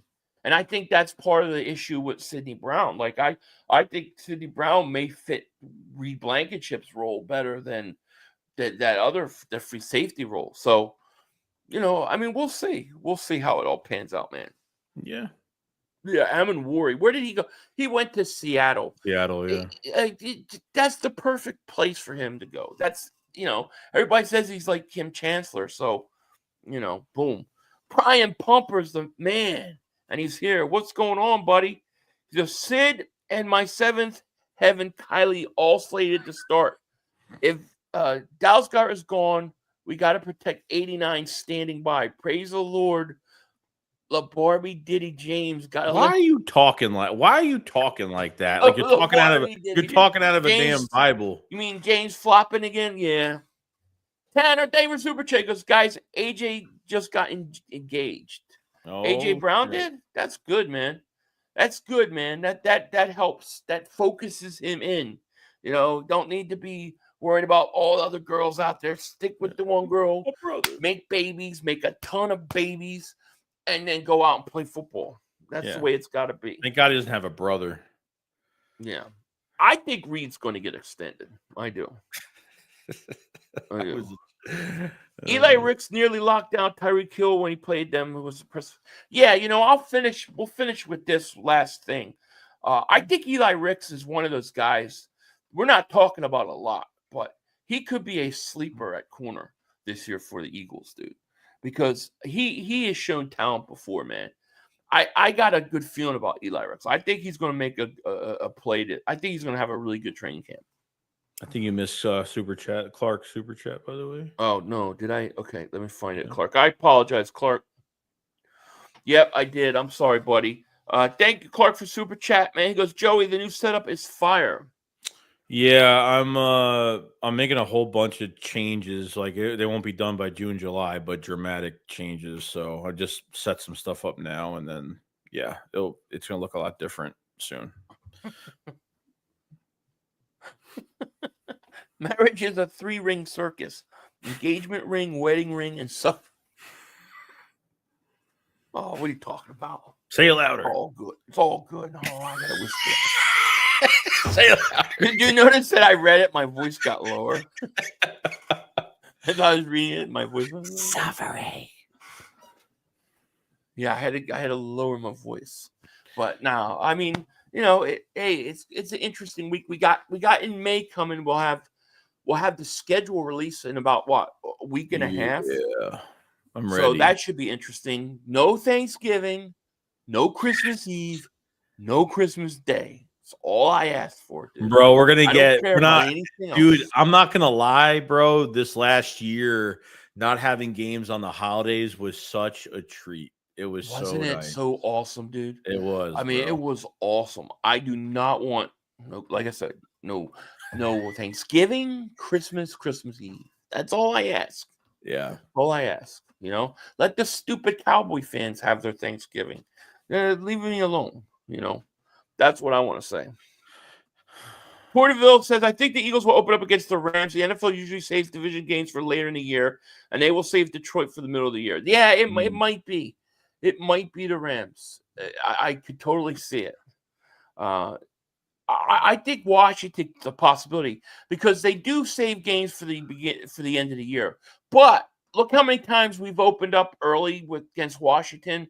Dallas opens up against the Giants. So they'll do a division game early in the year. But if they did, let's say we played Washington week 1 on Thursday night, we won't see them again until the last week of the season. That'll be it.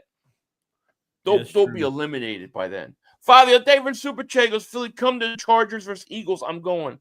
Yeah, maybe. It depends. I might have to look into it, see when it is and you know the dates and all that. But we'll see. We'll see. But I mean, is there anything else, man? Fabio has a 10-hour drive. Where did Fabio go in Philly? Come Chargers. I'm going. 10-hour drive for me.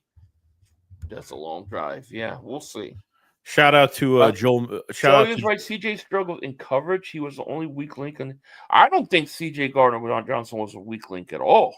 No, he struggled early a little bit in pass coverage. He got better. I thought he got really good as the year went. I thought he missed some tackles. To me, that was more of a weakness than anything. Yeah, probably. Philly Kai's mom, what's going on? Please, not the Rams.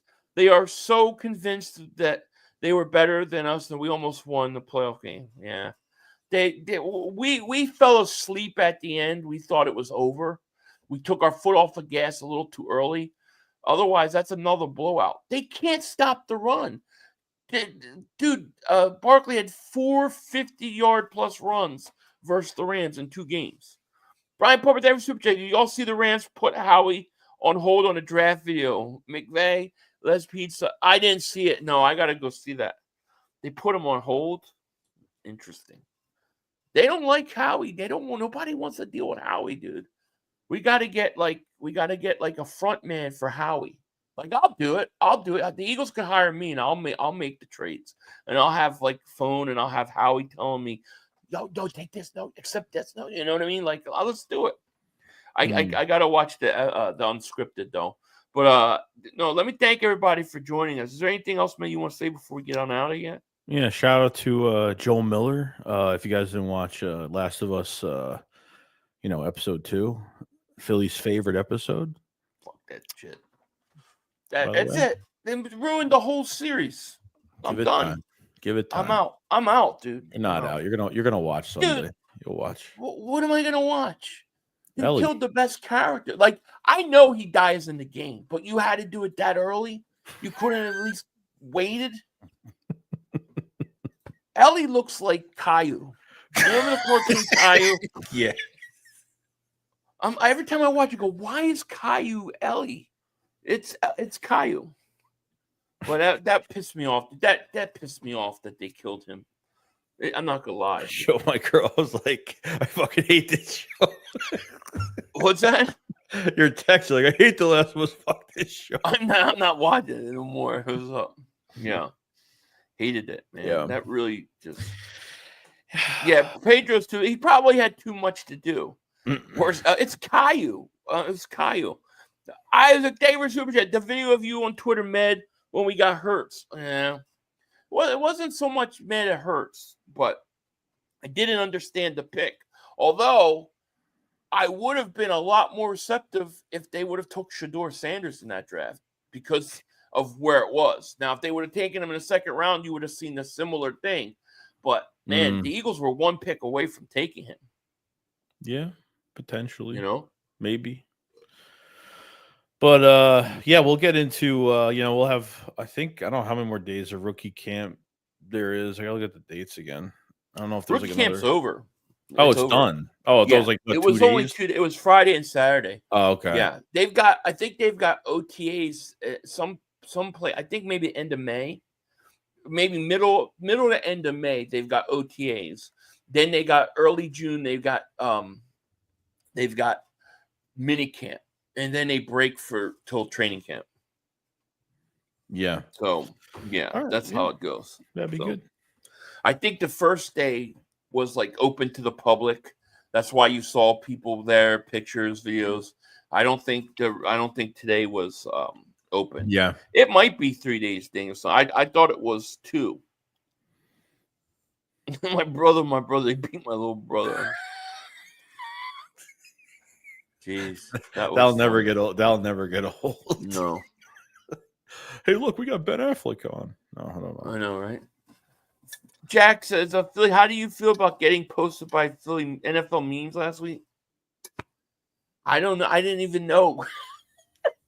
Didn't even know. It didn't help me out. They didn't send people my way. Every year at the draft that it shows up. And it's like, here we go again, and then you get the people that every year they go back and they watch a video and it's like, I knew.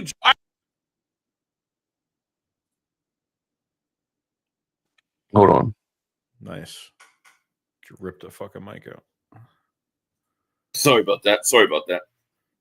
What I said was every year that happens, so it's no big surprise.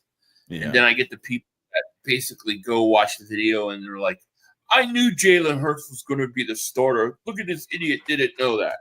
I'm like, no, I didn't know. So, it is what it is. It happens every year, I still think my Derek Barnett is the best one. I thought that was the best reaction video ever, and it was correct. So I really like it. I don't even remember what mine was. Like a mad reaction, We had a lot of good reactions where they pick our guys, but you never hear nobody talk about that one. You know what I mean?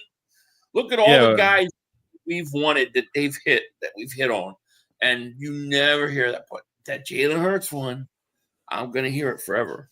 And it wasn't even against Hurts. If you watch the video, I say in the video, in the screen. Like, I don't know if Hurts is going to be good or not. He could be good. It's not. This has nothing to do with him. Like I said several times, it has nothing to do with him. It was the fact that they didn't get any help for their team right away. Mm. Yeah, that'll always be that'll always be there. Pick. Yeah. Hey, at least I don't pull it down. All right. There's a lot of people that hide those things. I don't hide my reactions. Isaac David Super Chat goes, I was like, yo, that's Philly 500. Yeah. That's every year they got me on that one. And it is what it is. It is what it is. Yeah, it was the just like the other one when they put up I think it was the coach's perspective of the 17th Super Bowl, and it was like the beginning of Doug Peterson. They put like a clip of you being Peterson, like, yeah. He's a moron. He's a fucking moron. Yeah. It was on NFL Network on the Philly special. Yeah. They did that whole special thing. Yeah. They took that from he blew a game, and it was versus Dallas. He blew the game, and then they fumbled the ball late, and we lost. I was pissed off. Yeah. But hey, it is what I'm sure that when they do the NFL Network does their the champions of last year, I'm sure it's going to be on there. I'm sure. Brian Pumper, thank you for super chat. My man goes, Brian Pumper indeed reads from the book of Tanner. Yeah, you like Tanner McKee. I'll stick with Hurts though. Hurts is the dude. Hurts is the man. No doubt about it. I'm glad Hurts worked out though. I am. Couldn't be happier. And we're even with Tanner McKee now. Like now we're actually going to see him as a backup with the second string and see what have more work because we always saw him in the second half of games. We never seen him with backups. So it's nice to have that this year. It'll be nice to see. We're going to get to watch a lot of Tanner McKee in preseason, so that'll be cool. I hopefully he has a good year and he develops into something somebody trades, big picks for, something like that. Yeah. So we'll see. All right, guys. Well, listen, we are going to let you guys go. I hope you guys have a great weekend, and we will definitely talk to you guys later. Yes, I will. We will be around. You guys enjoy your day. Enjoy your night. Yeah, definitely enjoy your day. Paul, thank you for super chat. Baldy said Ty Robinson is way better than Williams. Yeah, that's what I heard too, is that some people think that coming out of college, he's better than where Milton Williams was when he came out. So might be. We'll see how he develops now. Yeah, we'll see. I hope he is. I hope he is. With that said, we out. Peace. 2 minutes to go. You have plenty of time. Come on. Oh, shit! Dad! No! It's over! It's over! This game is over! Cut it off! It's over! Fuck. Congratulations, Green Bay! Congratulations, Green Bay! Congratulations, Green Bay! I said run the ball. Congratulations, Green Bay! Dak Prescott, you need to be fired today! That was on you, Dad! That was on you, Dad! That was on you, Dad! I said run the ball. That was on Dak Prescott! Trying to Trying to defend the CeeDee Lamb! Trying to defend the CeeDee Lamb! You tried to defend the CeeDee Lamb! You got to give it to CeeDee Lamb! God! It's over! It's over, Dak! Put Trey Lance in the game. Trey Lance can't do worse than you.